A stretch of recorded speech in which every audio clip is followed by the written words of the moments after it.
The gentleman from California, Mr. McCarthy. The gentleman from Louisiana, Mr. Scalise. The gentlewoman from Wyoming, Ms. Cheney. The gentleman from Minnesota, Mr. Emmer. The gentleman from Alabama, Mr. Palmer. The gentleman from North Carolina, Mr. Walker. The gentleman from Missouri, Mr. Smith.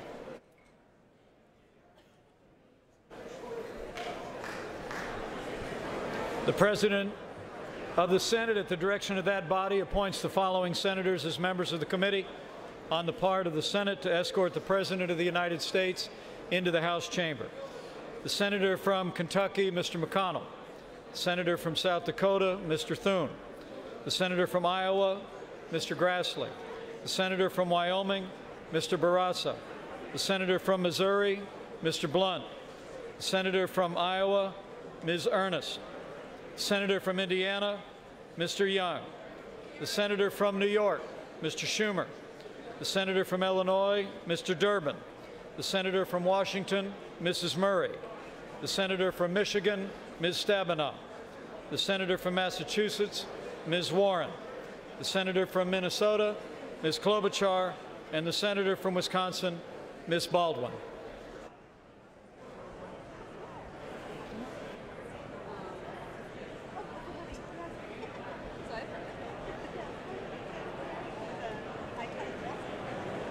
Members of the escort committee will exit through the lobby doors. I don't see where that one is.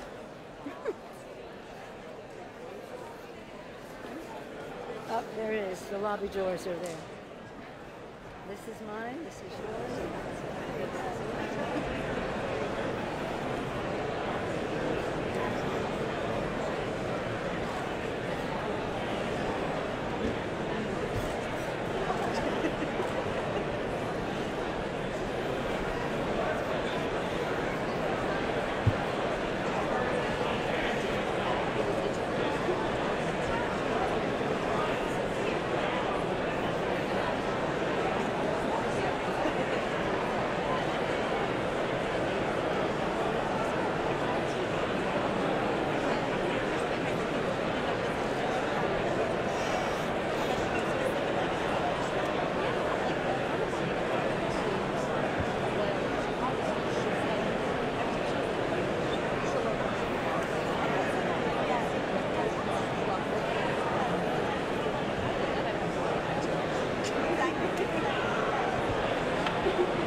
It said that Donald Trump may possibly mention his emergency declaration, or his emergency national emergency in the speech tonight. So everybody watch out, be on the lookout for that. You all probably I don't see the the Democrats and Republicans getting along too much like they didn't do it last time, and there was a big issue about that. So I hope there's not the same issue this year. Maybe everybody will pull together and come and be all right with each other this year, just, for the time being anyway.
Speaker, the President's Cabinet.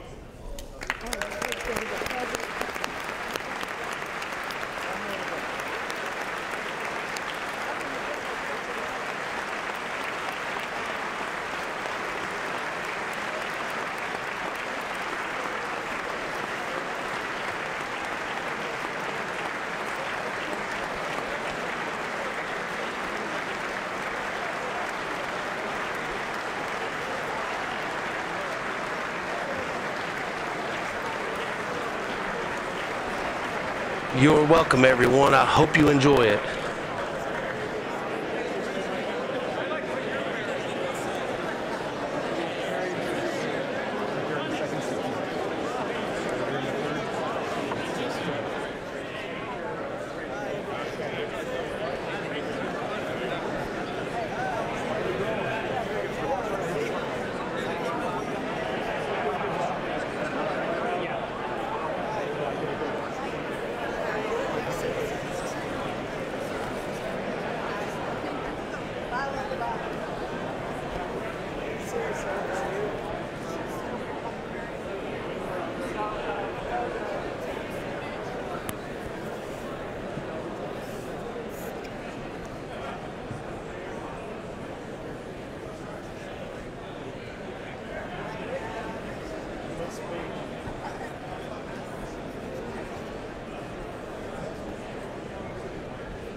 Thank you very much. Madam Speaker, Mr. Vice President, members of Congress, the First Lady of the United States,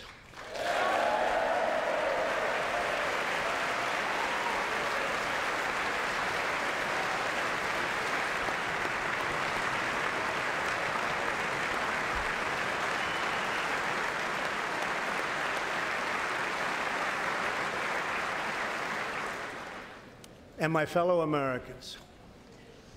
We meet tonight at a moment of unlimited potential. As we begin a new Congress, I stand here ready to work with you to achieve historic breakthroughs for all Americans. Millions of our fellow citizens are watching us now gathered in this great chamber, hoping that we will govern not as two parties, but as one nation.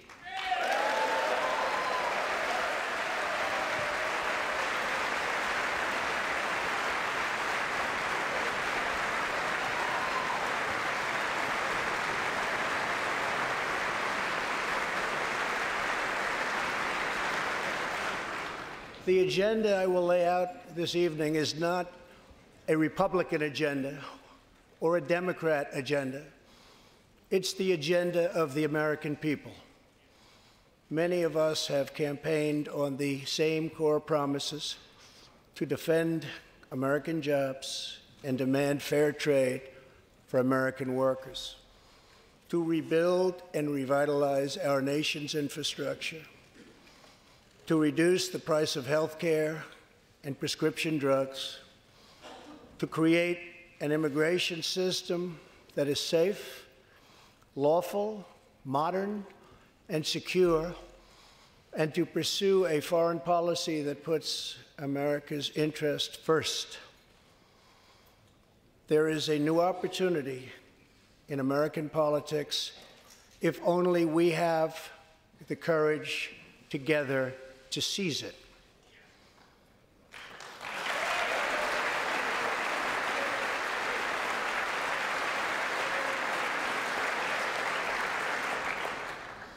Victory is not winning for our party.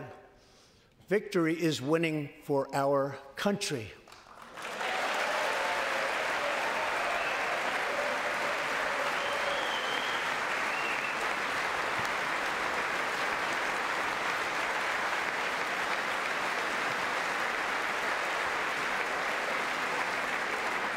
This year, America will recognize two important anniversaries that show us the majesty of America's mission and the power of American pride. In June, we mark 75 years since the start of what General Dwight D. Eisenhower called the Great Crusade, the Allied liberation of Europe in World War II.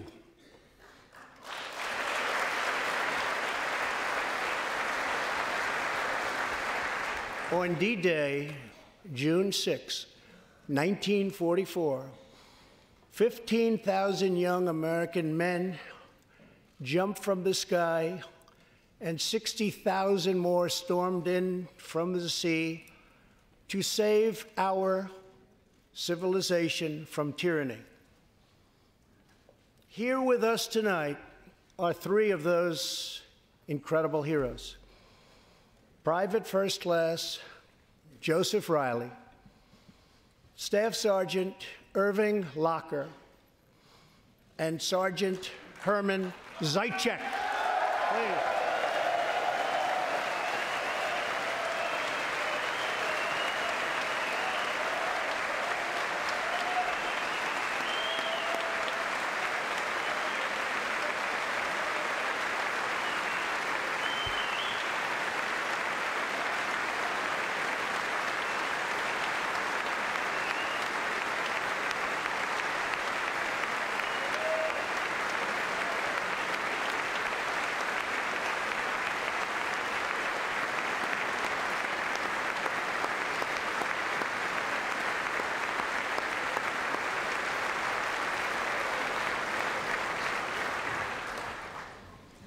gentlemen, we salute you.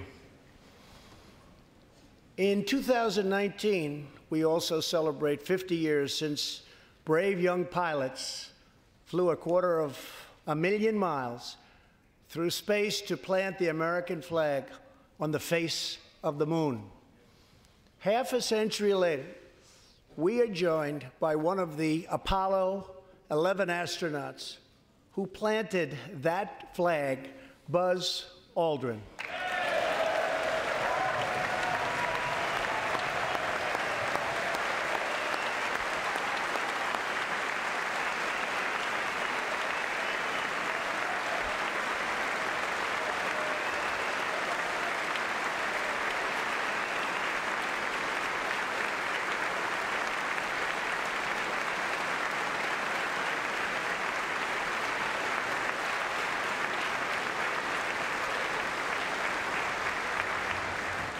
Thank you, Buzz. This year, American astronauts will go back to space on American rockets.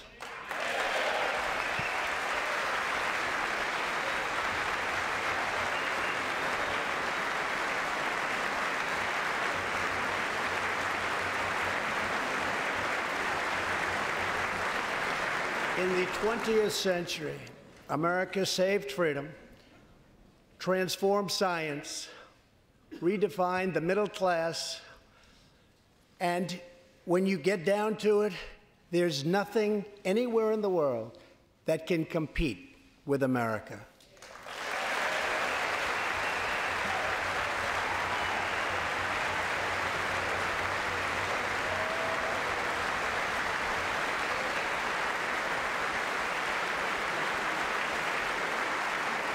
Now we must step boldly and bravely into the next chapter of this great American adventure. And we must create a new standard of living for the 21st century. An amazing quality of life for all of our citizens is within reach. We can make our community safer, our families stronger, our culture richer, our faith deeper, and our middle class bigger and more prosperous than ever before.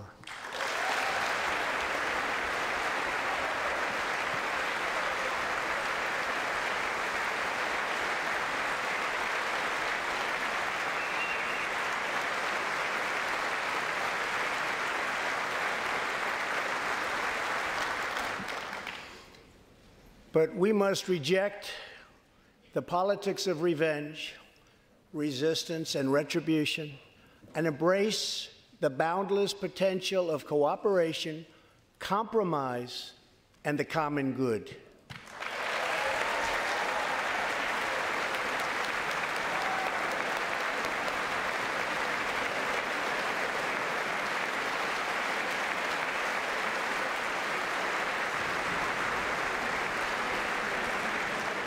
Together, we can break decades of political stalemate. We can bridge old divisions, heal old wounds, build new coalitions, forge new solutions, and unlock the extraordinary promise of America's future. The decision is ours to make. We must choose between greatness or gridlock, results or resistance, vision or vengeance, incredible progress or pointless destruction. Tonight, I ask you to choose greatness.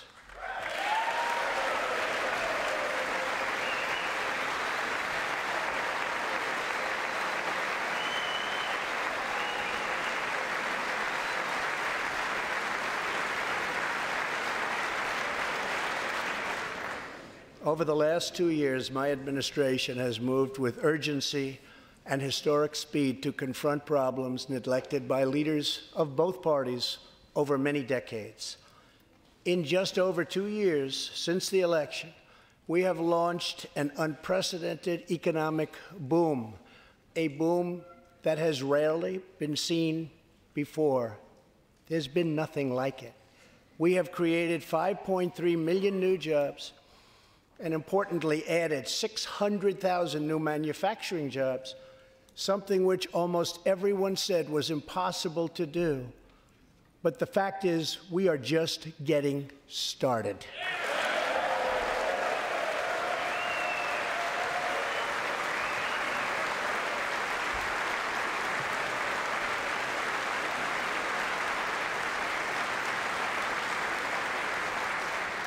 Wages are rising at the fastest pace in decades and growing for blue-collar workers who I promised to fight for.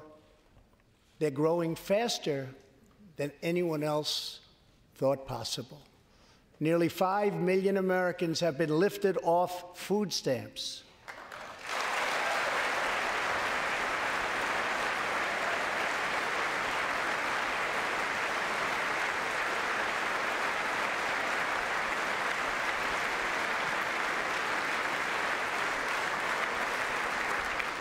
The U.S. economy is growing almost twice as fast today as when I took office, and we are considered far and away the hottest economy anywhere in the world, not even close.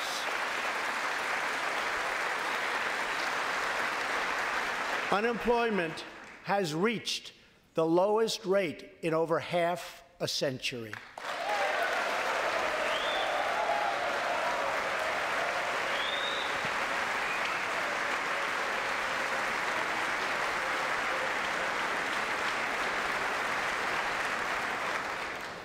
African American, Hispanic American, and Asian American unemployment have all reached their lowest levels ever recorded.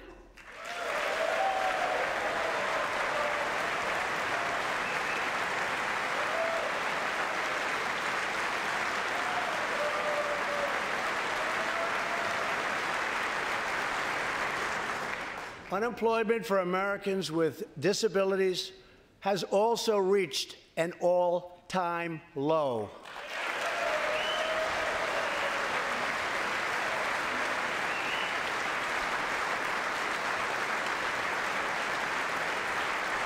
More people are working now than at any time in the history of our country. 157 million people at work.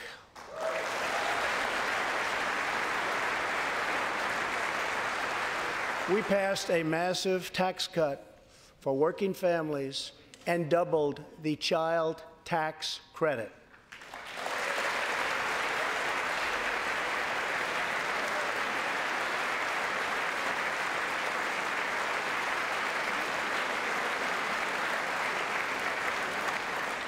We virtually ended the estate tax, or death tax, as it is often called, on small businesses, for ranches, and also for family farms.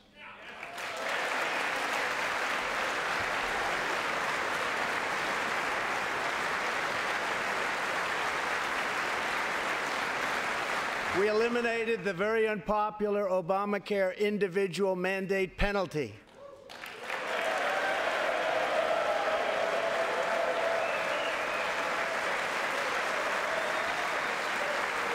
And to give critically ill patients access to life-saving cures, we passed, very importantly, right to try.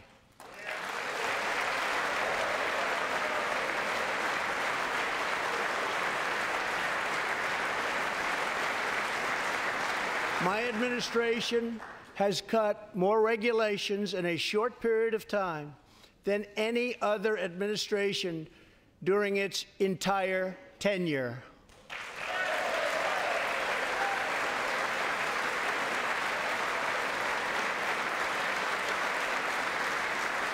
Companies are coming back to our country in large numbers, thanks to our historic reductions in taxes and regulations.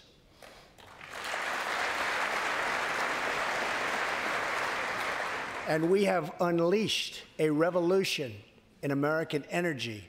The United States is now the #1 producer of oil and natural gas anywhere in the world.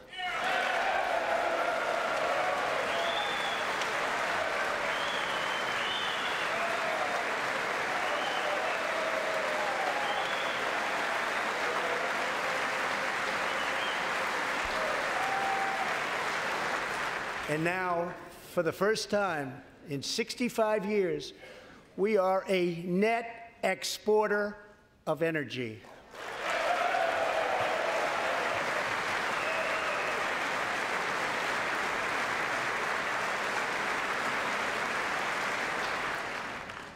After 24 months of rapid progress, our economy is the envy of the world. Our military is the most powerful on earth by far. And America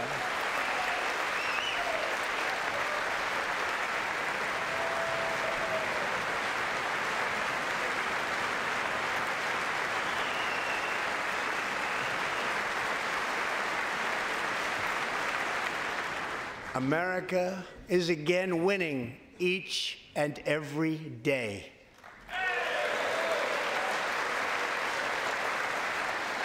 Members of Congress, the state of our union is strong.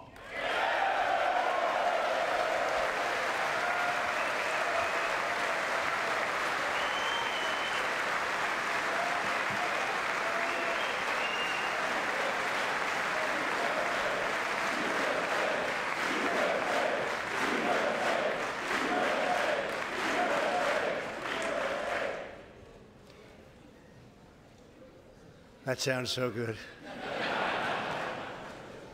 Our country is vibrant, and our economy is thriving like never before.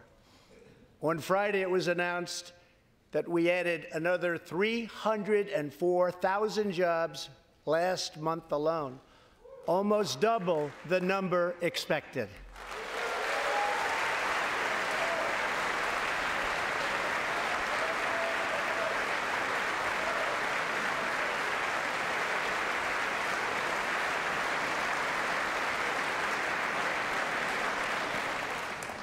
An economic miracle is taking place in the United States, and the only thing that can stop it are foolish wars, politics, or ridiculous partisan investigations.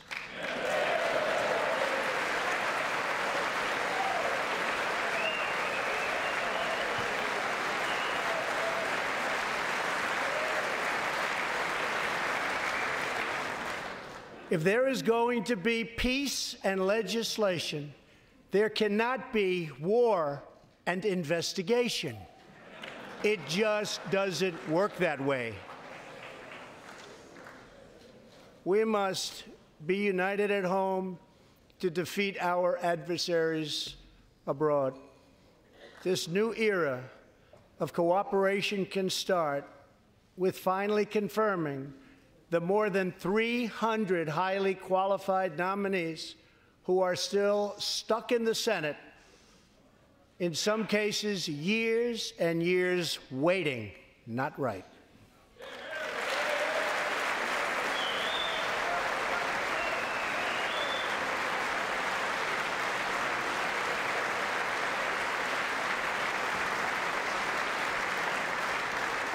The Senate has failed to act on these nominations, which is unfair to the nominees and very unfair to our country. Now is the time for bipartisan action. Believe it or not, we have already proven that that's possible. In the last Congress, both parties came together to pass unprecedented legislation to confront the opioid crisis, a sweeping new farm bill, historic VA reforms, and after 4 decades of rejection, we passed VA accountability so that we can finally terminate those who mistreat our wonderful veterans.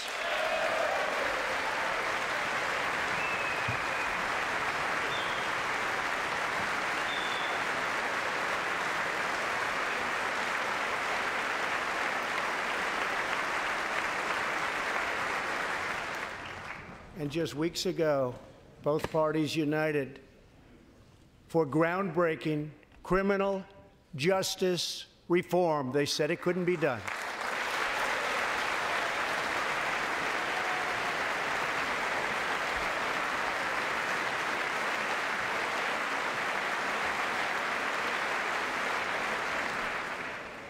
Last year, I heard through friends the story of Alice Johnson. I was deeply moved. In 1997, Alice was sentenced to life in prison as a first-time nonviolent drug offender. Over the next 22 years, she became a prison minister, inspiring others to choose a better path. She had a big impact on that prison population and far beyond. Alice's story underscores the disparities and unfairness that can exist in criminal sentencing and the need to remedy this total injustice. She served almost that 22 years and had expected to be in prison for the remainder of her life. In June, I commuted Alice's sentence. When I saw Alice's beautiful family greet her at the prison gates, hugging and kissing and crying and laughing, I knew I did something right. Alice is with us tonight, and she is a terrific woman. Terrific. Alice, please.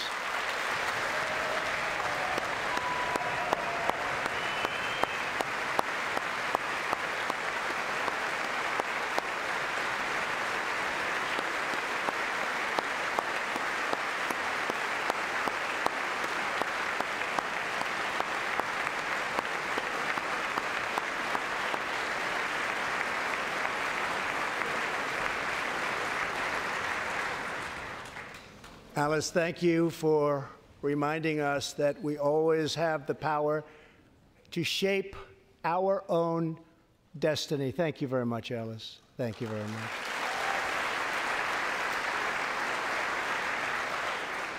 Inspired by stories like Alice's, my administration worked closely with members of both parties to sign the First Step Act into law.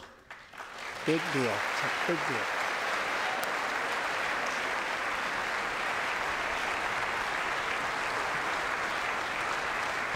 This legislation reformed sentencing laws that have wrongly and disproportionately harmed the African American community. The First Step Act gives nonviolent offenders the chance to re-enter society as productive, law-abiding citizens. Now, states across the country are following our lead. America is a nation that believes in redemption. We are also joined tonight by Matthew Charles from Tennessee. In 1996, at the age of 30, Matthew was sentenced to 35 years for selling drugs and related offenses. Over the next 2 decades, he completed more than 30 Bible studies, became a law clerk, and mentored many of his fellow inmates. Now Matthew is the very first person to be released from prison under the First Step Act.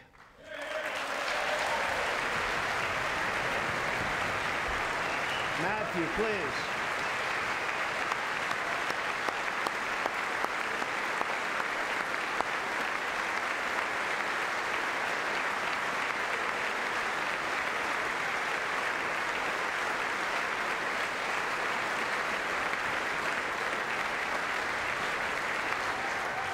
Thank you, Matthew. Welcome home.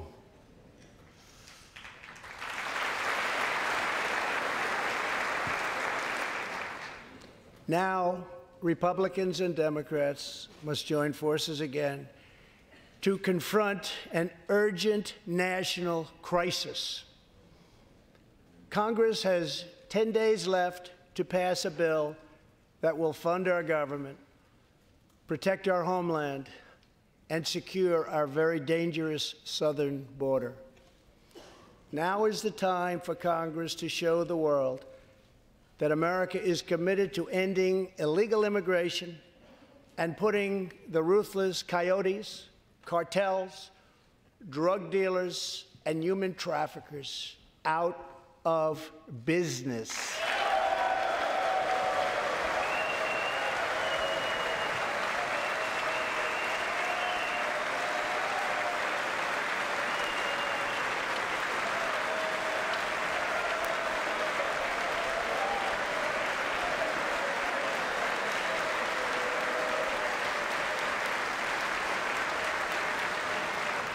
As we speak, large, organized caravans are on the march to the United States.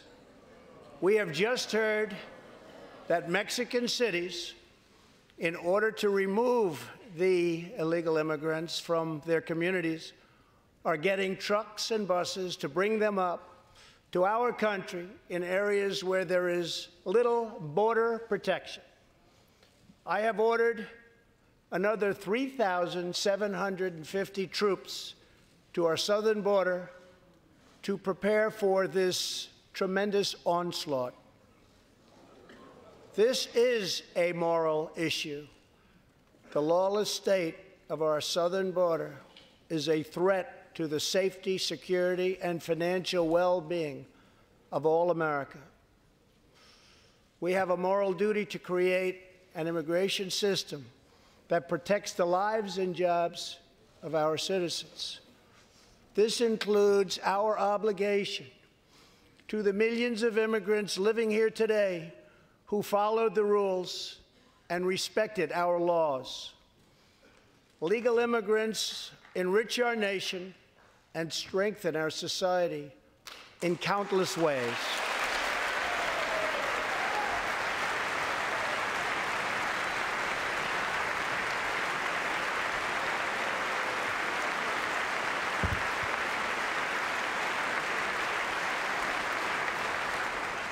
I want people to come into our country in the largest numbers ever, but they have to come in legally.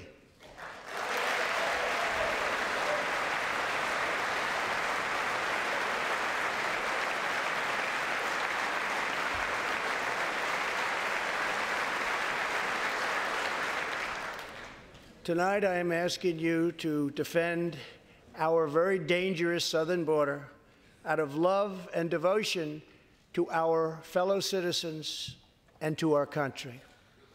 No issue better illustrates the divide between America's working class and America's political class than illegal immigration. Wealthy politicians and donors push for open borders while living their lives behind walls and gates and guards.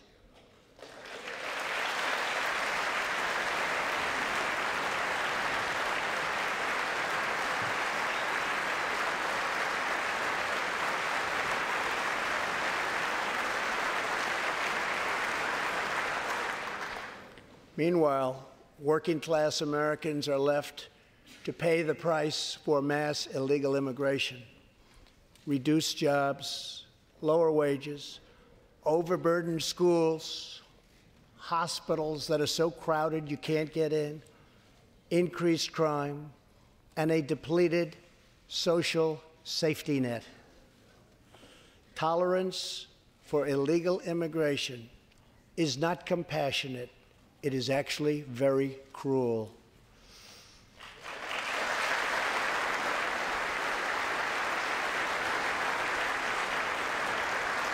One in 3 women is sexually assaulted on the long journey north. Smugglers use migrant children as human pawns to exploit our laws and gain access to our country.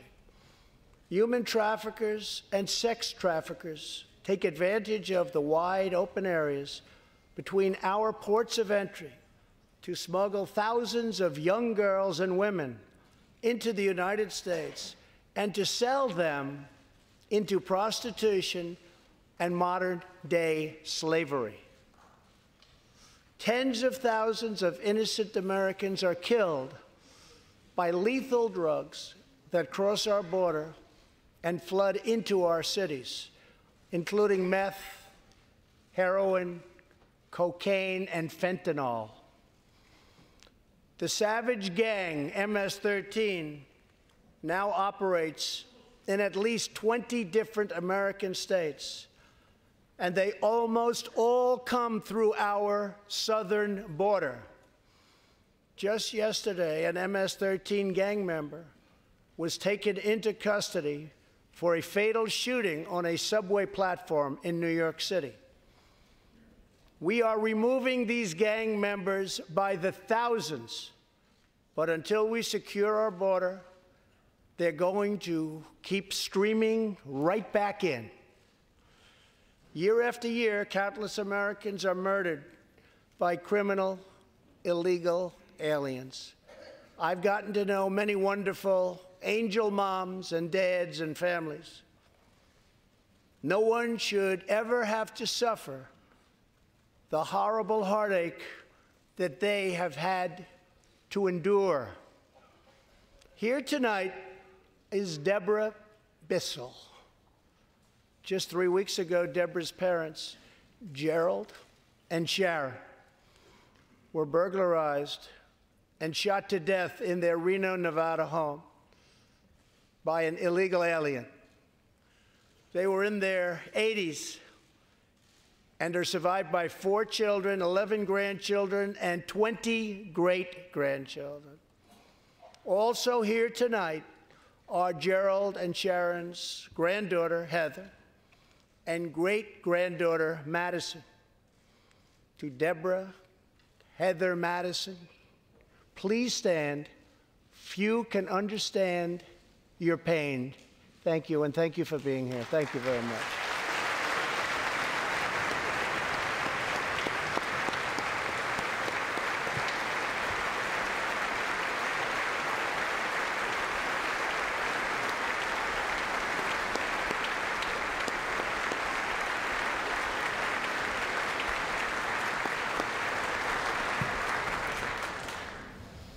I will never forget, and I will fight for the memory of Gerald and Sharon, that it should never happen again.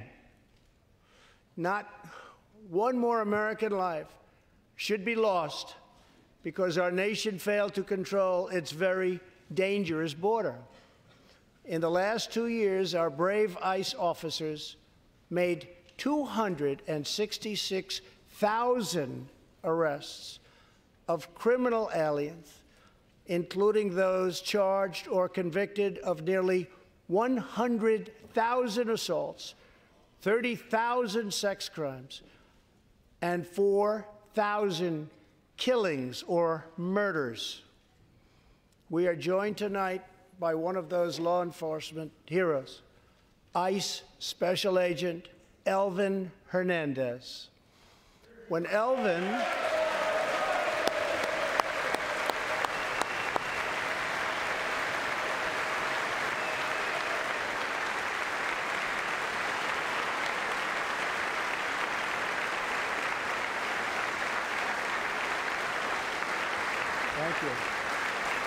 When Elvin was a boy, he and his family legally immigrated to the United States from the Dominican Republic.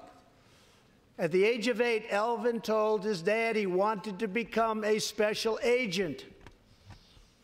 Today, he leads investigations into the scourge of international sex trafficking. Elvin says that if I can make sure these young girls get their justice, I've really done my job. Thanks to his work and that of his incredible colleagues, more than 300 women and girls have been rescued from the horror of this terrible situation. And more than 1,500 sadistic traffickers have been put behind bars.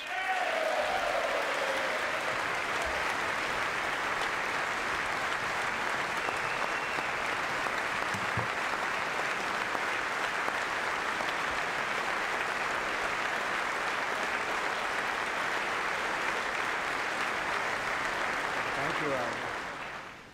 We will always support the brave men and women of law enforcement.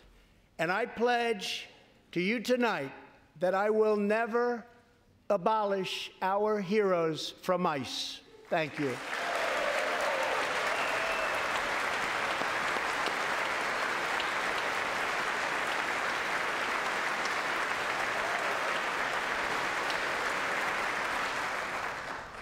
My administration has sent to Congress a common-sense proposal to end the crisis on the southern border.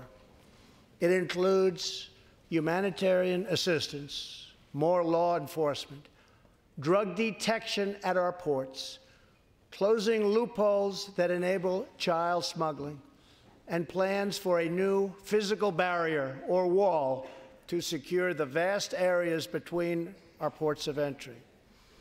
In the past, most of the people in this room voted for a wall, but the proper wall never got built. I will get it built.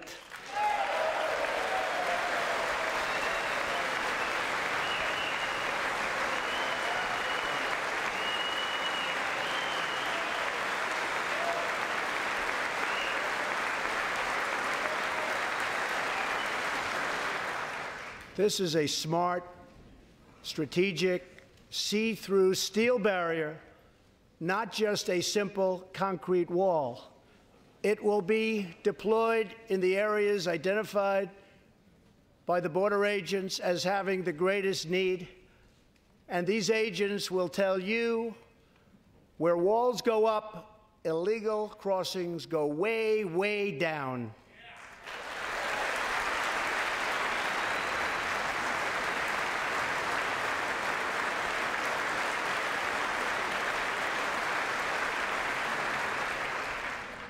San Diego used to have the most illegal border crossings in our country.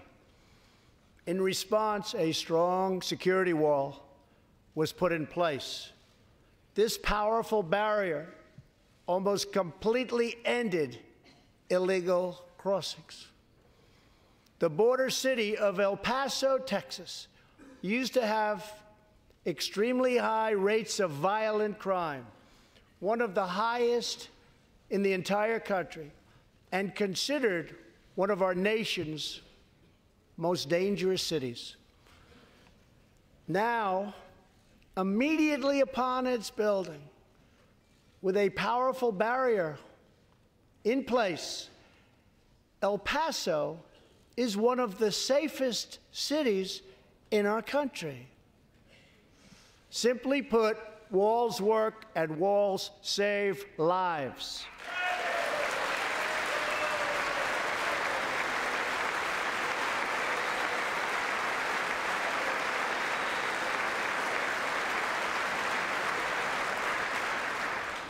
So let's work together, compromise, and reach a deal that will truly make America safe.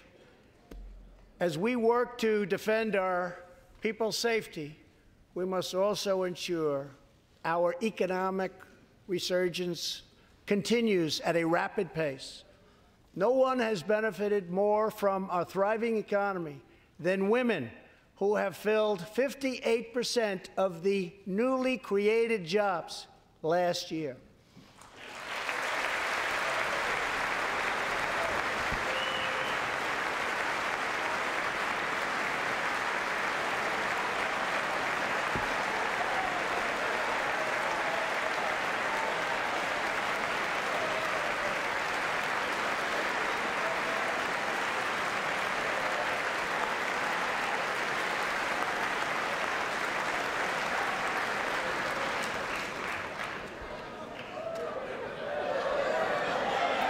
You weren't supposed to do that. Thank you very much. Thank you very much. All Americans can be proud that we have more women in the workforce than ever before.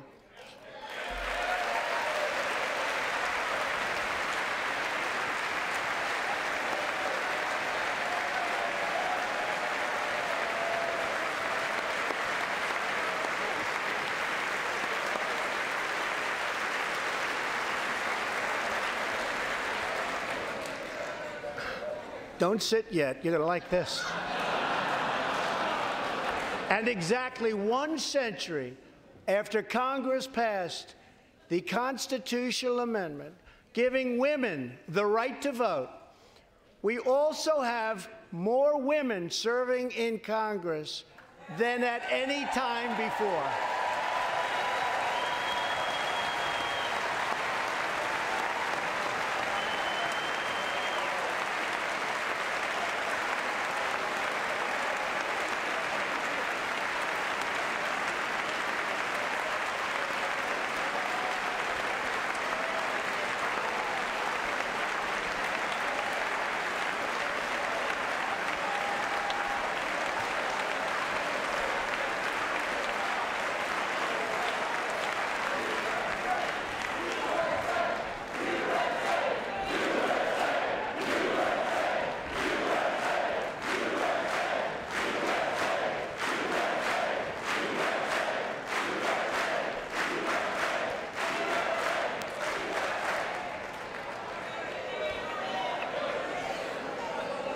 That's great. Very great. And congratulations. That's great. As part of our commitment to improving opportunity for women everywhere, this Thursday, we are launching the first ever government-wide initiative focused on economic empowerment for women in developing countries. To build on, thank you. To build on our incredible economic success, one priority is paramount: reversing decades of calamitous trade policies. So bad. We are now making it clear to China that after years of targeting our industries and stealing our intellectual property, the theft of American jobs and wealth has come to an end.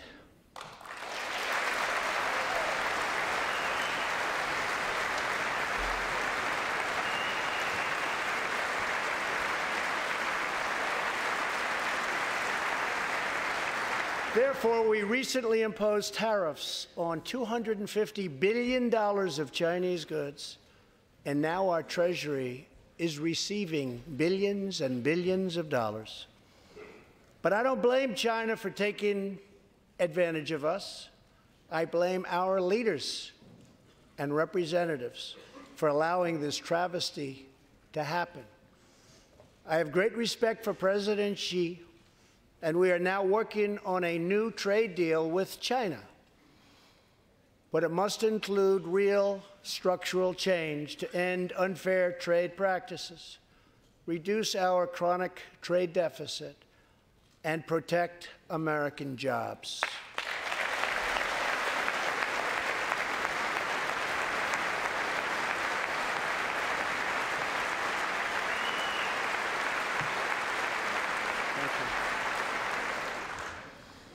Another historic trade blunder was the catastrophe known as NAFTA. I have met the men and women of Michigan, Ohio, Pennsylvania, Indiana, New Hampshire, and many other states whose dreams were shattered by the signing of NAFTA. For years, politicians promised them they would renegotiate for a better deal, but no one ever tried until now.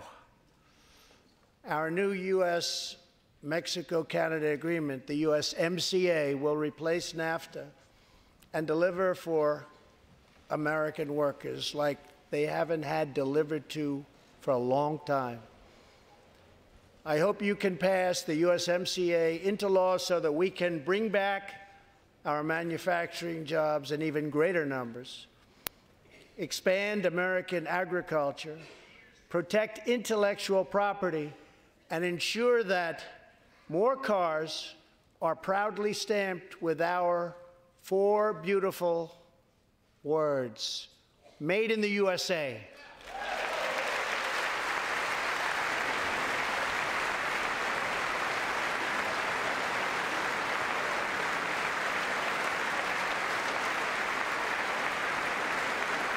Tonight, I am also asking you to pass the United States Reciprocal Trade Act so that if another country places an unfair tariff on an American product, we can charge them the exact same tariff on the exact same product that they sell to us.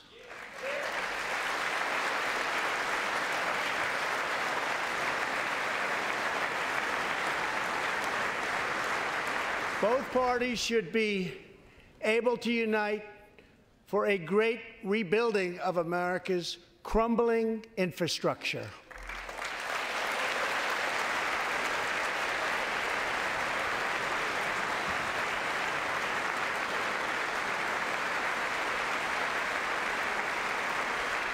I know that Congress is eager to pass an infrastructure bill, and I am eager to work with you on legislation to deliver new and important infrastructure investment, including investments in the cutting-edge industries of the future.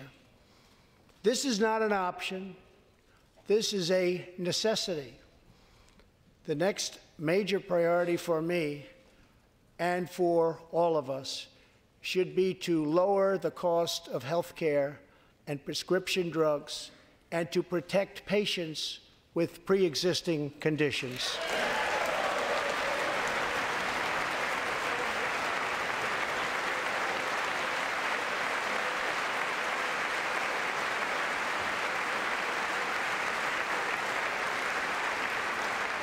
Already as a result of my administration's efforts in 2018, drug prices experienced their single largest decline in 46 years.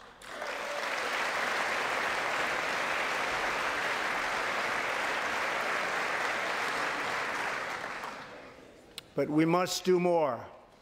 It's unacceptable that Americans pay vastly more than people in other countries for the exact same drugs, often made in the exact same place.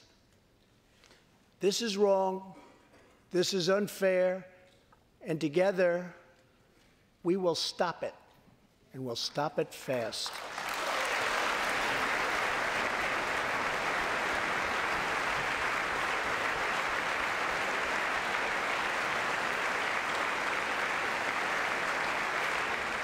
I am asking Congress to pass legislation that finally takes on the problem of global freeloading and delivers fairness and price transparency for American patients, finally.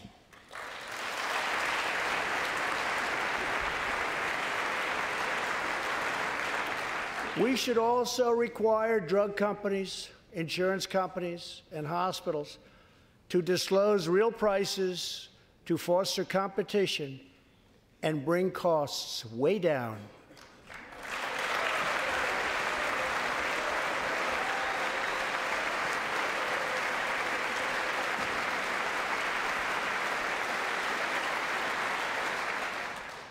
No force in history has done more to advance the human condition than American freedom. In recent years,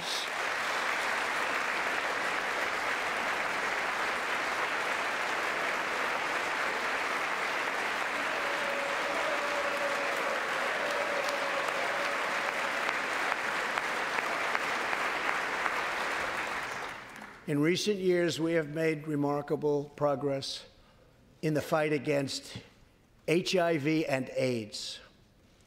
Scientific breakthroughs have brought a once distant dream within reach.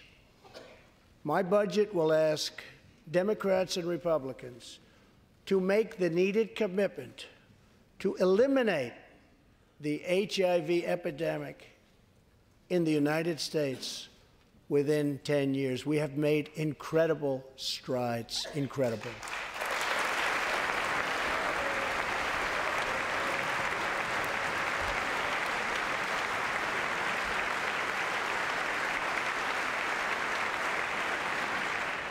Together, we will defeat AIDS in America and beyond.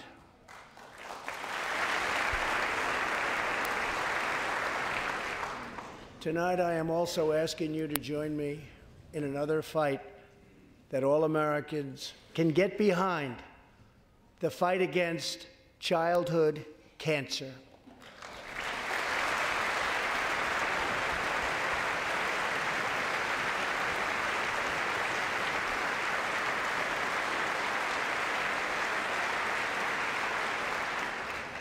Joining Melania in the gallery this evening is a very brave 10-year-old girl, Grace Eline. Every birthday,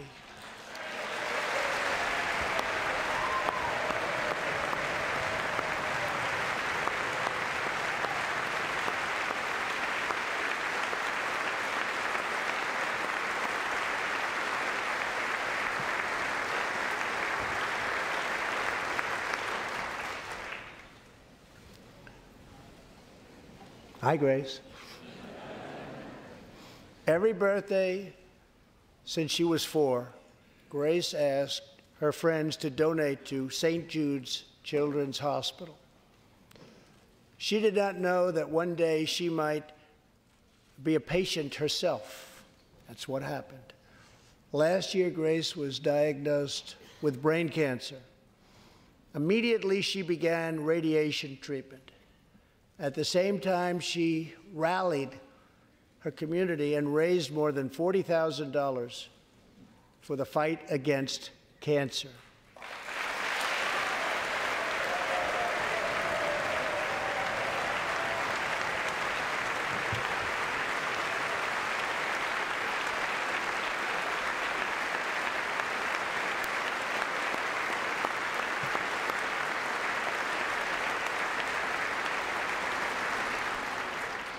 When Grace completed treatment last fall, her doctors and nurses cheered.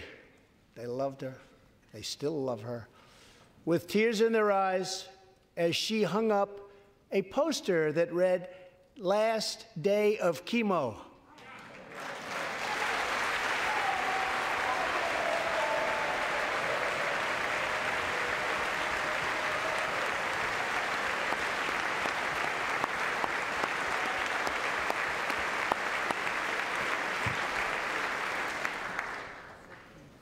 Thank you very much, Grace. You are a great inspiration to everyone in this room. Thank you very much. Many childhood cancers have not seen new therapies in decades. My budget will ask Congress for $500 million over the next 10 years to fund this critical life-saving research. To help support working parents, the time has come to pass school choice for Americans' children.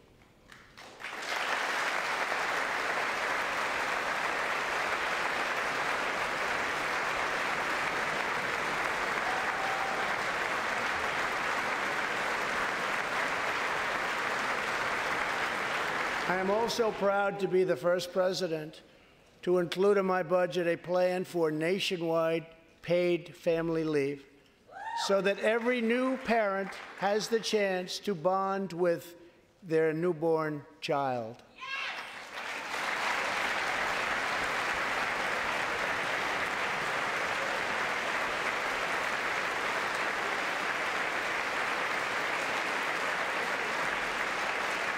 There could be no greater contrast to the beautiful image of a mother holding her infant child than the chilling displays our nation saw in recent days. Lawmakers in New York cheered with delight upon the passage of legislation that would allow a baby to be ripped from the mother's womb moments from birth. These are living, feeling, beautiful babies who will never get the chance to share their love and their dreams with the world. And then we had the case of the governor of Virginia, where he stated he would execute a baby after birth. To defend the dignity of every person, I am asking Congress to pass legislation to prohibit the late-term abortion of children who can feel pain in the mother's womb.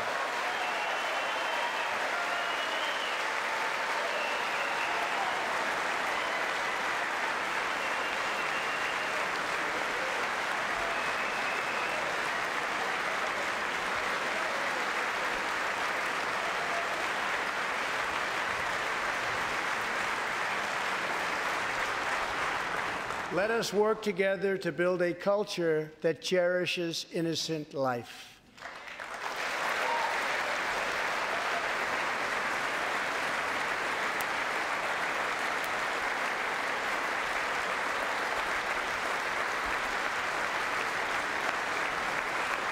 Thanks everyone for joining Disclosure TV. This is Dan.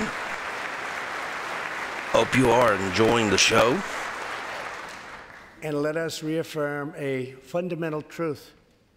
All children, born and unborn, are made in the holy image of God. The final part of my agenda is to protect American security.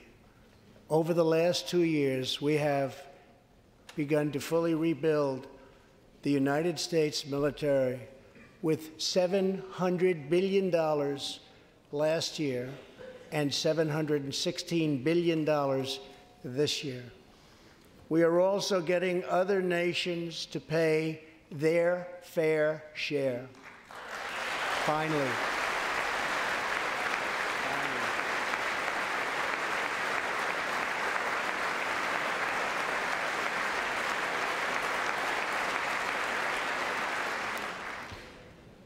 For years, the United States was being treated very unfairly by friends of ours, members of NATO. But now we have secured, over the last couple of years, more than $100 billion of increase in defense spending from our NATO allies. They said it couldn't be done.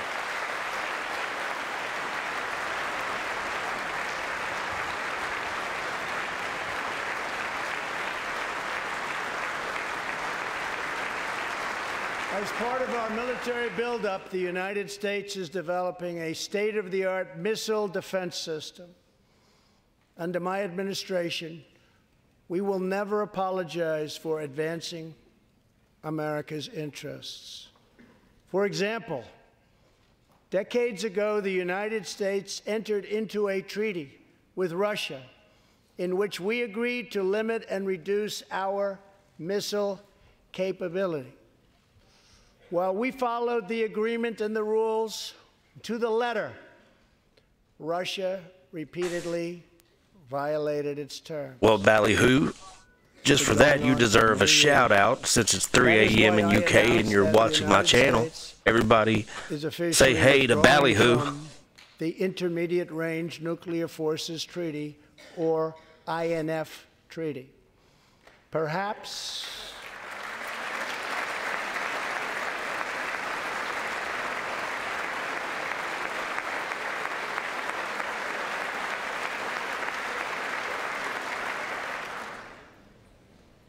we really have no choice.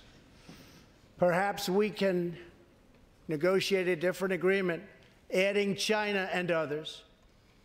Or perhaps we can't, in which case we will outspend and out-innovate all others by far.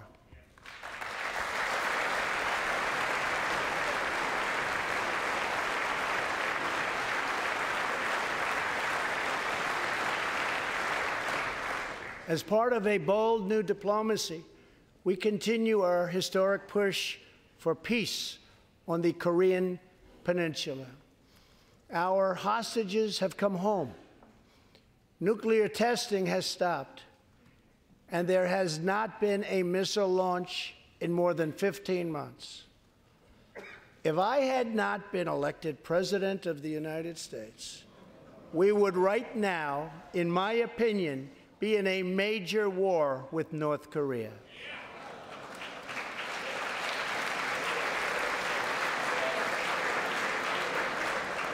Much work remains to be done, but my relationship with Kim Jong-un is a good one. Chairman Kim and I will meet again on February 27th and 28th in Vietnam.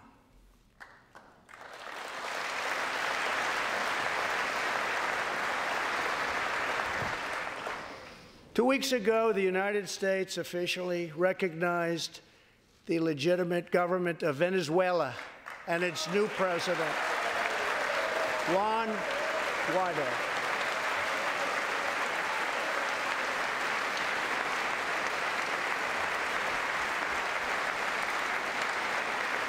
We stand with the Venezuelan people in their noble quest for freedom, and we condemn the brutality of the Maduro regime, whose socialist policies have turned that nation from being the wealthiest in South America into a state of abject poverty and despair.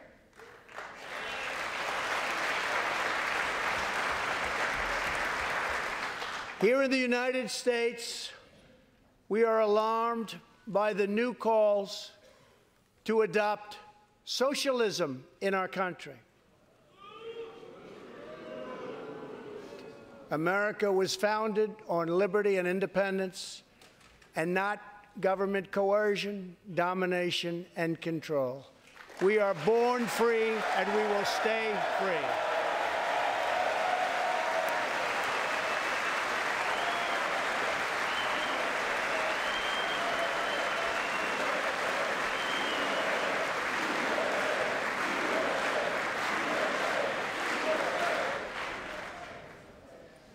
Tonight, we renew our resolve that America will never be a socialist country.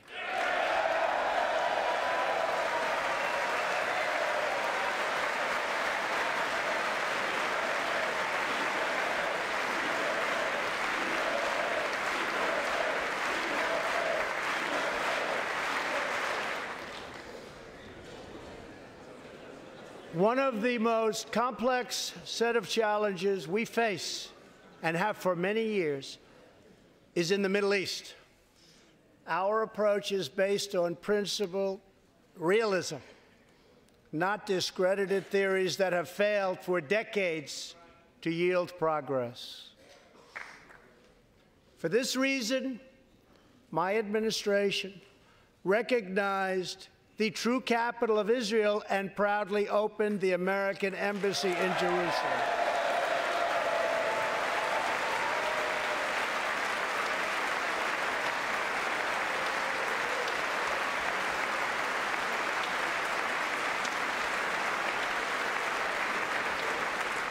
Our brave troops have now been fighting in the Middle East for almost 19 years. In Afghanistan and Iraq, nearly 7,000 American heroes have given their lives. More than 52,000 Americans have been badly wounded. We have spent more than $7 trillion in fighting wars in the Middle East. As a candidate for president, I loudly pledged a new approach. Great nations do not fight endless wars.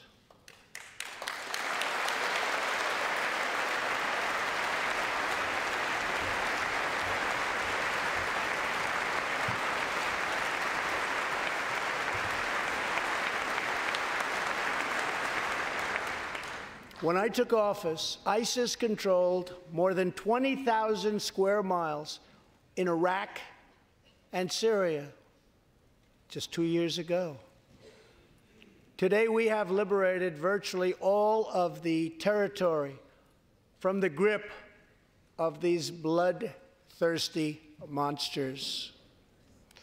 Now, as we work with our allies to destroy the remnants of ISIS, it is time to give our brave warriors in Syria a warm welcome home.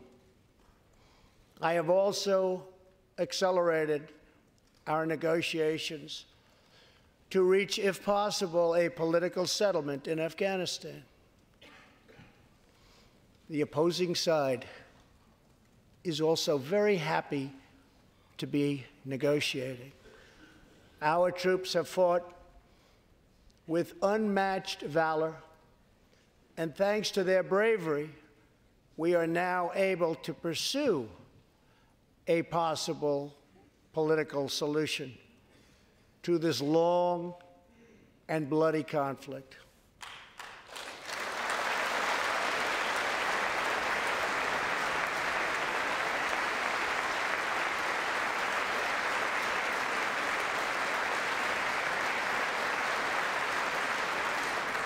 In Afghanistan, my administration is holding constructive talks with a number of Afghan groups, including the Taliban. As we make progress in these negotiations, we will be able to reduce our troops' presence and focus on counterterrorism, and we will indeed focus on counterterrorism. We do not know whether we'll achieve an agreement, but we do know that after 2 decades of war, the hour has come to at least try for peace, and the other side would like to do the same thing. It's time.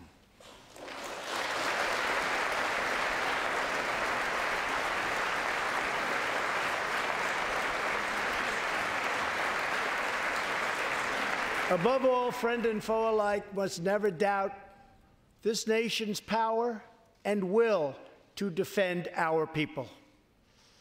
18 years ago, violent terrorists attacked the USS Cohen, and last month, American forces killed one of the leaders of that attack.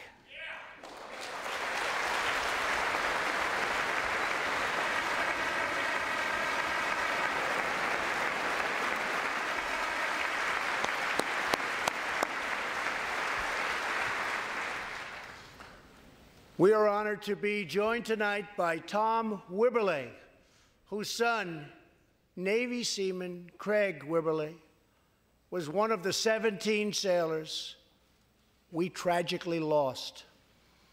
Tom, we vow to always remember the heroes of the USS Cohen. Thank you, Tom.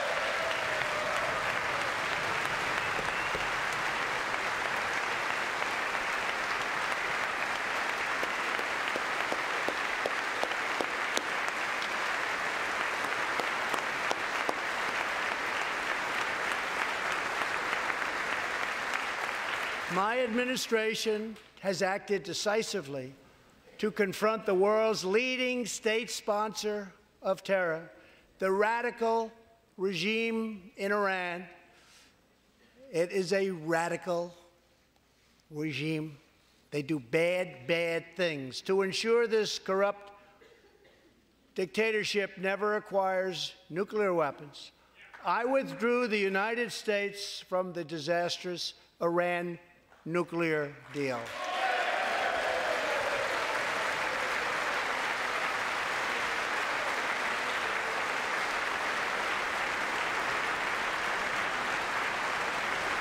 And last fall, we put in place the toughest sanctions ever imposed by us on a country.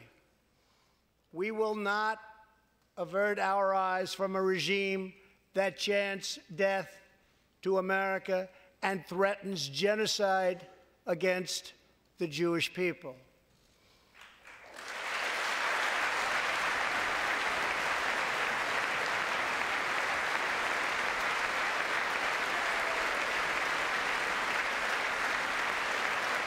We must never ignore the vile poison of anti-Semitism or those who spread its venomous creed. With one voice, we must confront this hatred anywhere and everywhere it occurs. Just months ago, 11 Jewish Americans were viciously murdered in an anti-Semitic attack on the Tree of Life Synagogue in Pittsburgh. SWAT officer Timothy Matson raced into the gunfire and was shot 7 times chasing down the killer, and he was very successful. Timothy has just had his 12th surgery, and he's going in for many more. but he made the trip to be here with us tonight. Officer Mattson, please.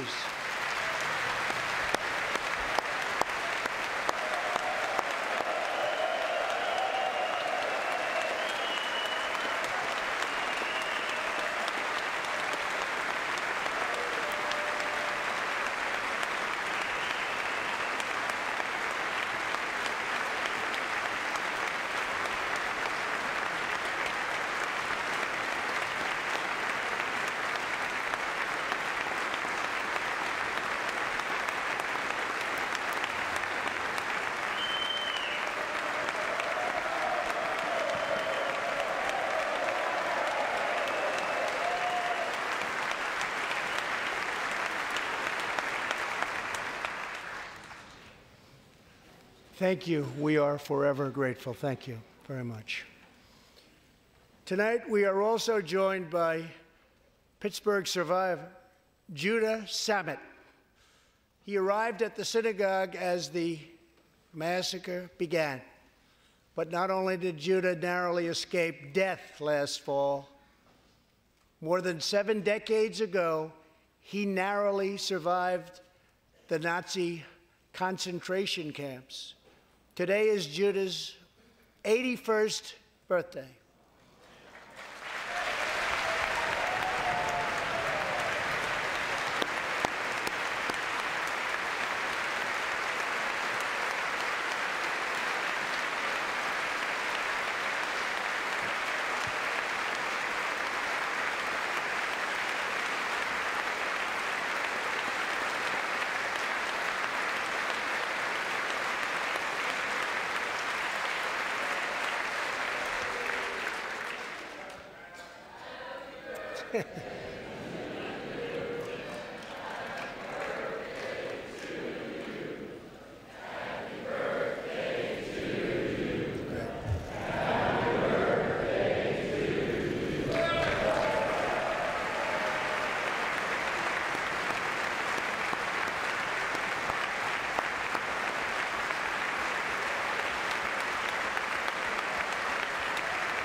They wouldn't do that for me, Judah.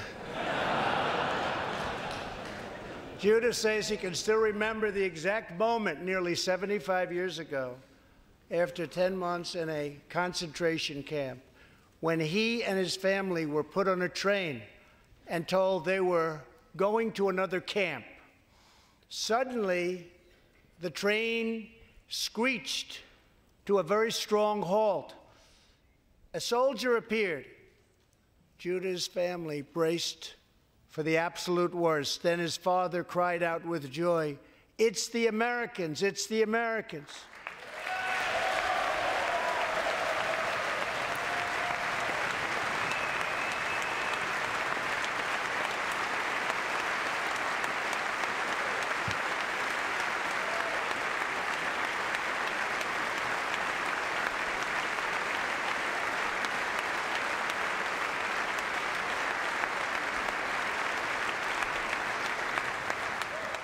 Thank you.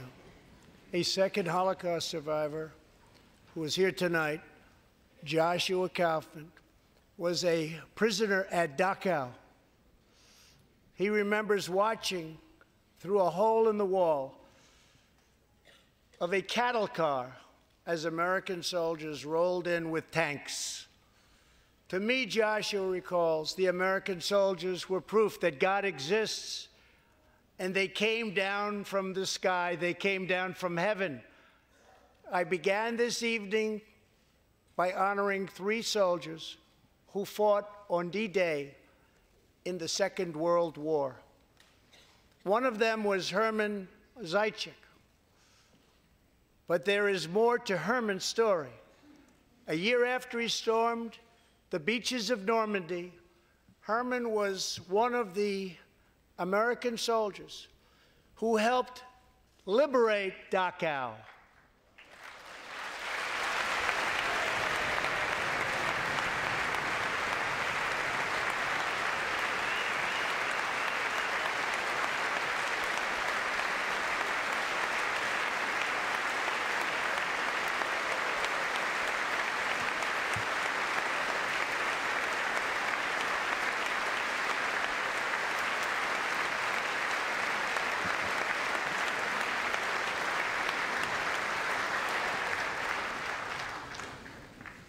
He was one of the Americans who helped rescue Joshua from that hell on earth. Almost 75 years later, Herman and Joshua are both together in the gallery tonight, seated side by side, here in the home of American freedom. Herman and Joshua, your presence this evening is very much appreciated. Thank you very much.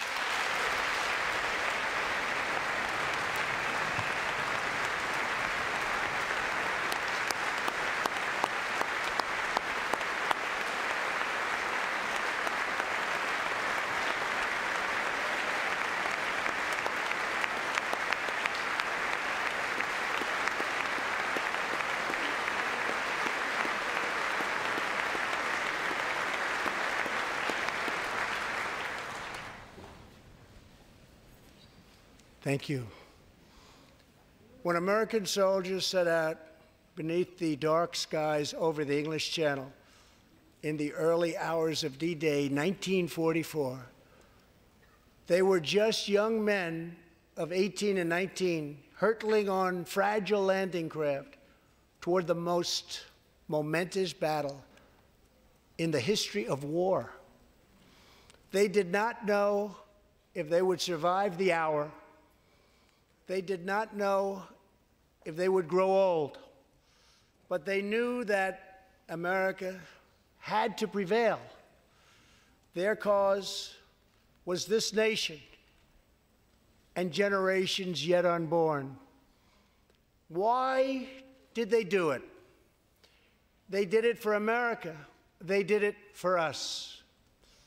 Everything that has come since our triumph over communism, our giant leaps of science and discovery, our unrivaled progress towards equality and justice, all of it is possible thanks to the blood and tears and courage and vision of the Americans who came before. Think of this Capitol. Think of this very chamber where lawmakers before you voted to end slavery, to build the railroads and the highways, and defeat fascism, to secure civil rights, and to face down evil empires. Here tonight, we have legislators from across this magnificent republic. You have come from the rocky shores of Maine and the volcanic peaks of Hawaii, from the snowy woods of Wisconsin and the red deserts of Arizona, from the green farms of Kentucky and the golden beaches of California. Together, we represent the most extraordinary nation in all of history. What will we do with this moment? How will we be remembered? I ask the men and women of this Congress, look at the opportunities before us. Our most thrilling achievements are still ahead. Our most exciting journeys still await. Our biggest victories are still to come. We have not yet begun to dream.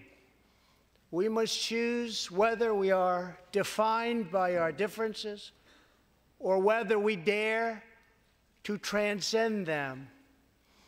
We must choose whether we squander our great inheritance or whether we proudly declare that we are Americans.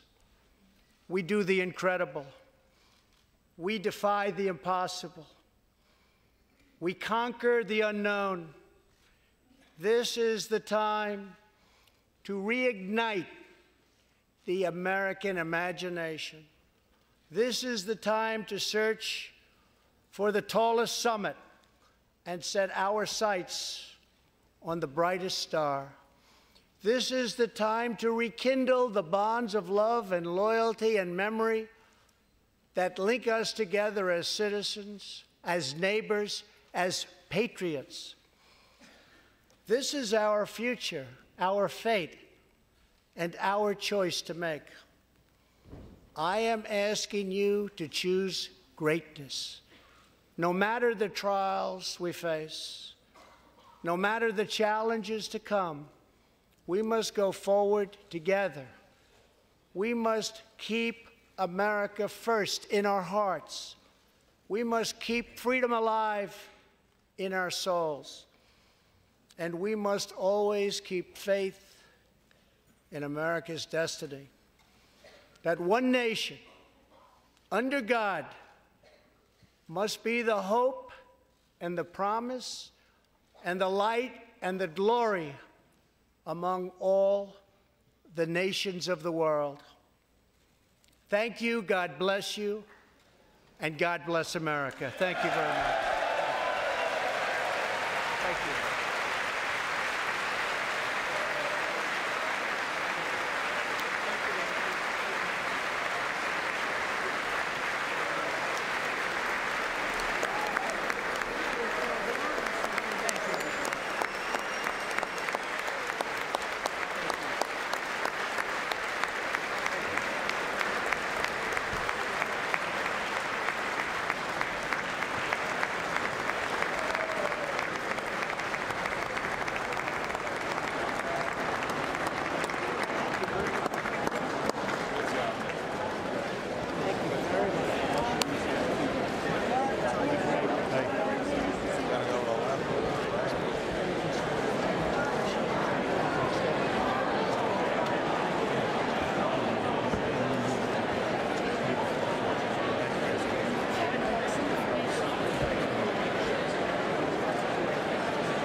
Over to your left just a little bit, Jim. Thank you, sir.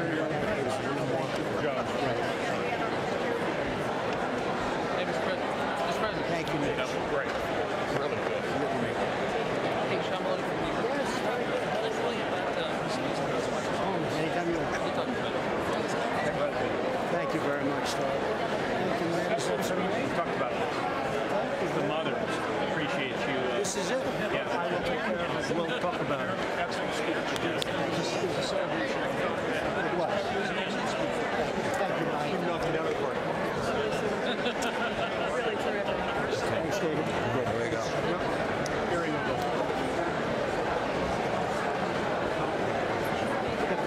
Thank you, Mr. President. Great job.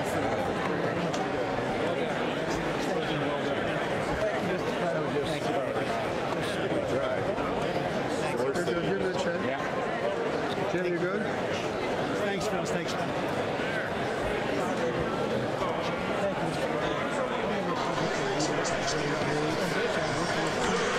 So what do you guys think? Did the president do a good job? Was it better than last year's? So what do you guys think? Did the president? I think it was. I think he got more respect from the Democrats this year than he did last year. Good job. Great speech. Thank you very much. Thank you. Thanks, Tom. Thanks. Thank you, man. Thank you. Just what America. Thank you. Thank you. God bless you. Thank you. Great speech. Mr. President. Susie, it could be the alien secret service. We don't know who the government who he has working for them. How's it going? Thank you. Thank you, Mr. President. Thank you. Paradise.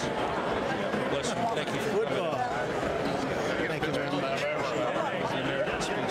Thank you, everybody. Best speech we've had in a long time. Wonderful. Wonderful. I copied more. Yeah. Wonderful.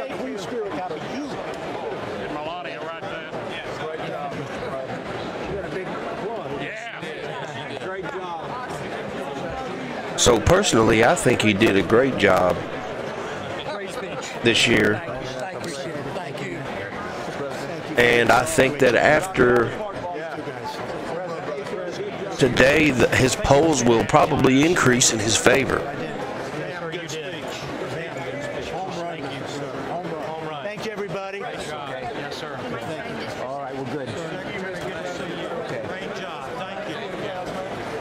You too. Okay, thanks. Mr. President, great job. Great job.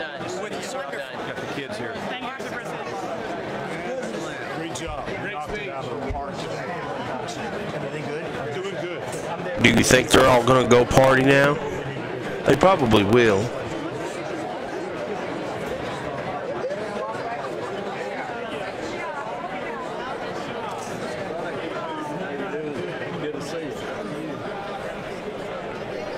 I actually think that Nancy Pelosi was probably half astonished that he did so well.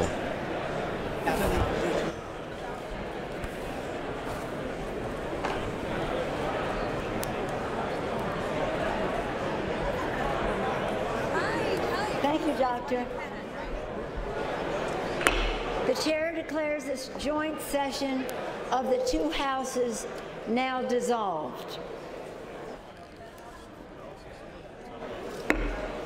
The House will now come to order. Yes, Susie, I'm going to do that just for you. For what purpose does the gentleman from Maryland seek recognition?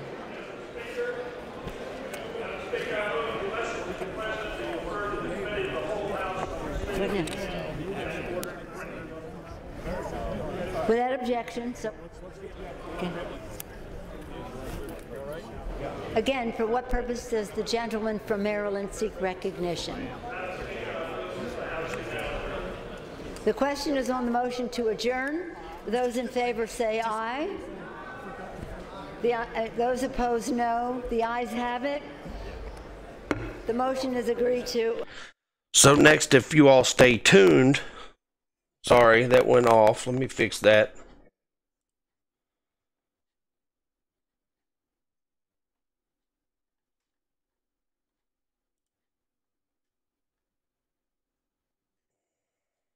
Of the House when it gavels back in tomorrow morning is Speaker Pelosi thanking the President of the Senate, Vice President Mike Pence. Sorry about that. The President during a State of the Union address that was supposed to end at about 9:55 Eastern Time. It ended at 10:29. You know, that's what I thought. The State of the Union went pretty long. Delivered back in 1995 by President Bill Clinton, the longest State of the Union address on record. Coming up in just a couple of minutes, the Democratic response from Stacey Abrams, who was the candidate for governor in Georgia. She lost to Brian Kemp. Our phone lines are open. We'll get to your calls after the speech. And we're dividing our phone lines for those who support or oppose the president's policies. We'll have the numbers on the screen. We should Ballyhoo, I appreciate you coming into the channel and watching. I hope you enjoyed this year's State of the Union address, and I hope you enjoyed the great conversation we've had. Catastrophe because, of course, all levels of government between the President, the Vice President, the Speaker of the House, members of the Cabinet, and the Supreme Court in attendance. So Rick Perry, the Energy Secretary, not here tonight for the President's State of the Union address. The history of the responses, by the way, dates back to 1966 when Senator Everett Dirksen, a Republican of Illinois, and Congressman Jerry Ford, who would have gone to be president, gave the Republican response. I'm going to keep streaming for the Democratic response. Stacey Abrams, if y'all want to stay, you can. If you don't, don't. Go to bed. Everybody else is going to party, I assume. She now will be giving the speech. But the Democratic response is up next. In Atlanta, Georgia. There will be a crowd gathered around her. Her speech is expected to last about 10 minutes. She will say that the Republicans have rigged the tax system against working Americans. So the IBEW, the location for the speech, this Democratic response from President Donald Trump, his speech, which ran about an hour and a half. A reminder, all of our coverage available on our website at cspan.org. We'll continue to watch the scene here at the U.S. Capitol. And Stacey Abrams, following that, our phone lines are open. We'll get to your calls and comments on the President's speech and the Democratic response as our coverage continues on the C-SPAN networks.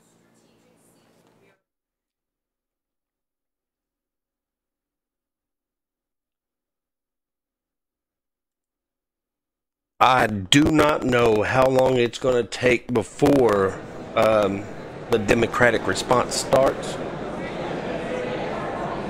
I assume within the next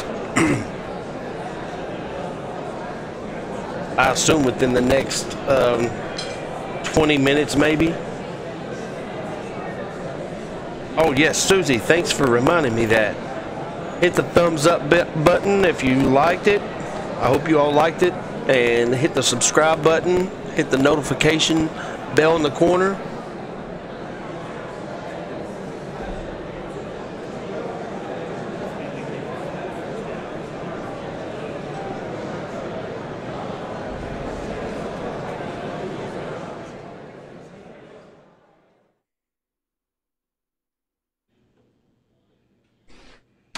Good evening, my fellow Americans. And here is the Democratic response. I'm Stacey Abrams, and I'm honored to join the conversation about the state of our union. Growing up, my family went back and forth between lower middle class and working class. Yet even when they came home weary and bone-tired, my parents found a way to show us all who we could be. My librarian mother taught us to love learning.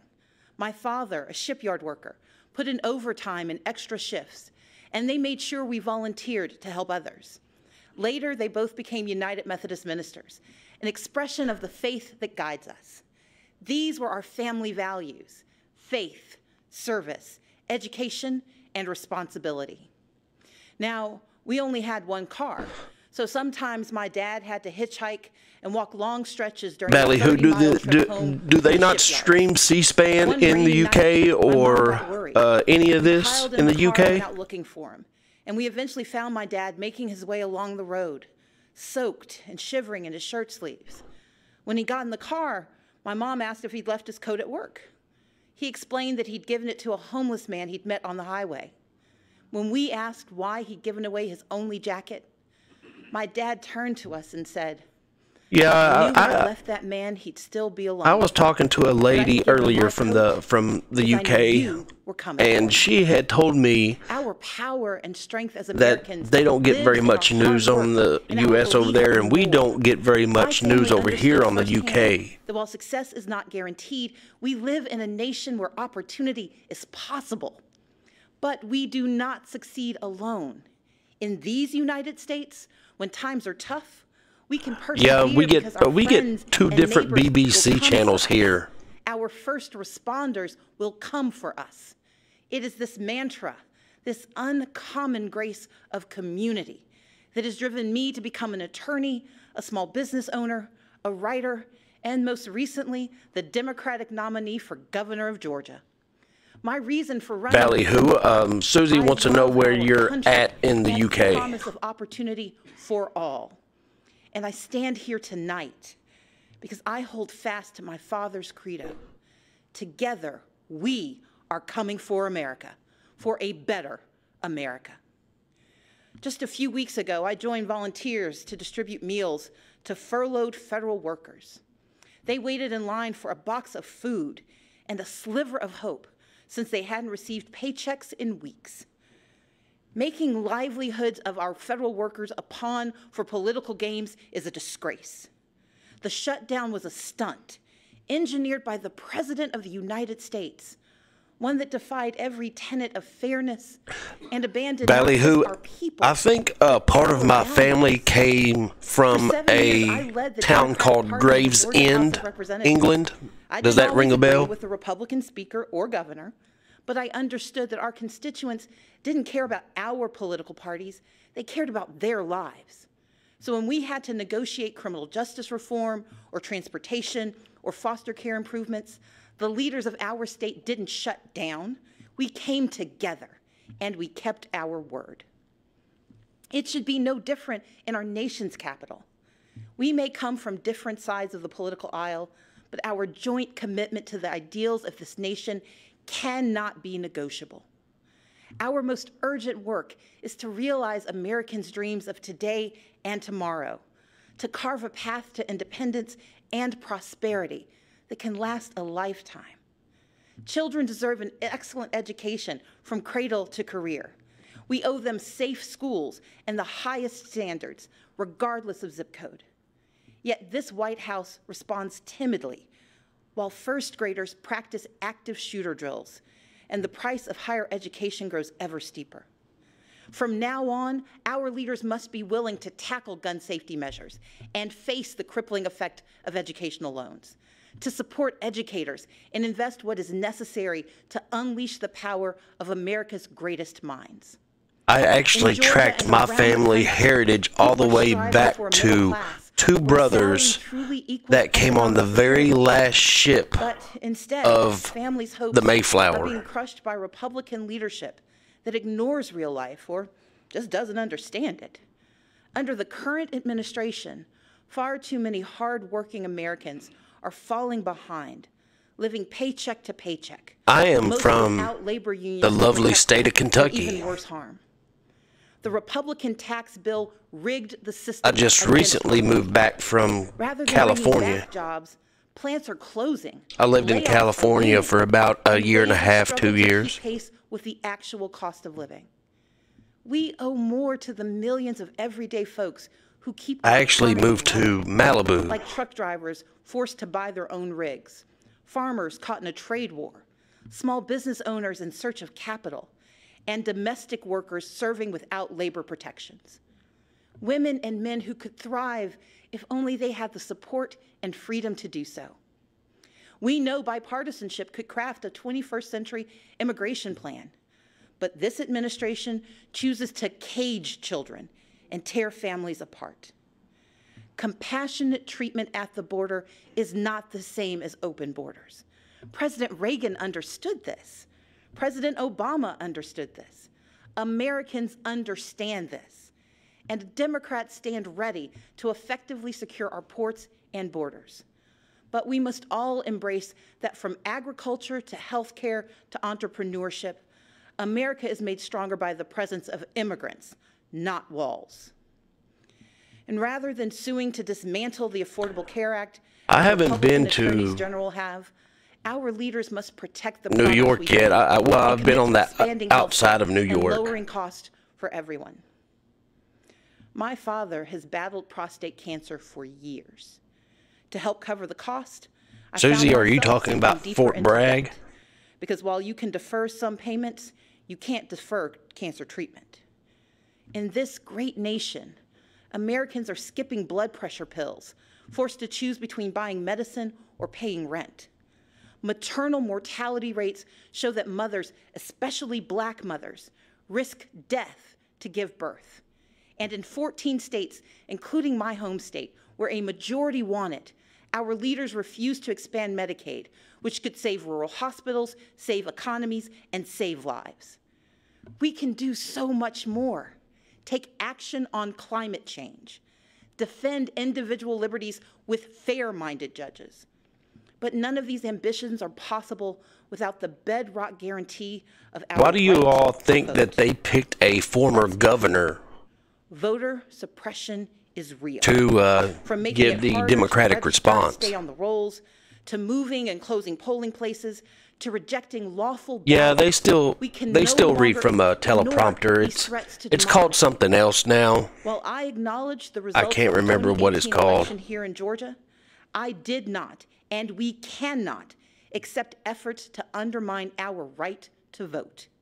That's why I started a nonpartisan organization called Fair Fight to advocate for voting rights.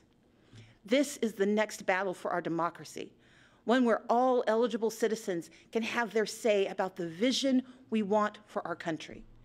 We must reject the cynicism that says allowing every eligible vote to be cast and counted is a power grab.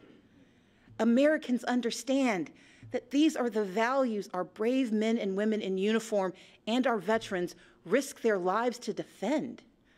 The foundation of our moral leadership around the globe is free and fair elections, where voters pick their leaders, not where politicians pick their voters. In this time of division and crisis, we must come together and stand for and with one another. America has stumbled time and again on its quest towards justice and equality. But with each generation, we have revisited our fundamental truths, and where we falter, we make amends. We fought Jim Crow with the Civil Rights Act and the Voting Rights Act. Yet we continue to confront racism from our past and in our present, which is why we must hold everyone from the highest offices to our own families accountable for racist words and deeds, and call racism what it is, wrong. America achieved a measure of reproductive justice in Roe v. Wade, but we must never forget it is immoral to allow politicians to harm women and families to advance a political agenda. We affirmed marriage equality, and yet the LGBTQ community remains under attack. So, even as I am very disappointed by the president's approach to our problems, I still don't want him to fail. But we need him to tell the truth and to respect his duties and respect the extraordinary diversity that defines America. Our progress has always been found in the refuge, in the basic instinct of the American experiment, to do right by our people. And with a renewed commitment to social and economic justice, we will create a stronger America together. Because America wins by fighting for our shared values against all enemies, foreign and domestic. That is who we are. And when we do so, never wavering, the state of our union will always be strong.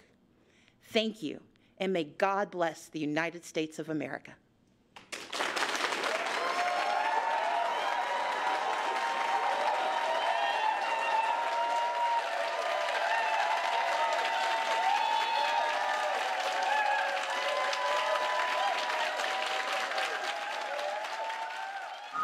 From the IBEW building in Atlanta, the sirens behind me, the presidential motorcade, which is heading back to the White House, the vice president also leaving. And we want to get your phone calls and your reaction to what you heard tonight from the president. All right, everyone. I think Stacey Abrams, the candidate for governor, who the show is over. I think the State of the Union is over. I mean, not the United States State of the Union is not completely over, but the State of the Union address is over. I appreciate everybody watching. I appreciate everybody's conversation. Come back and watch the show anytime. I usually, Susie, thanks. I hope you have a good night. Ballyhoo, thanks for watching. Alicia, I hope you got your homework done.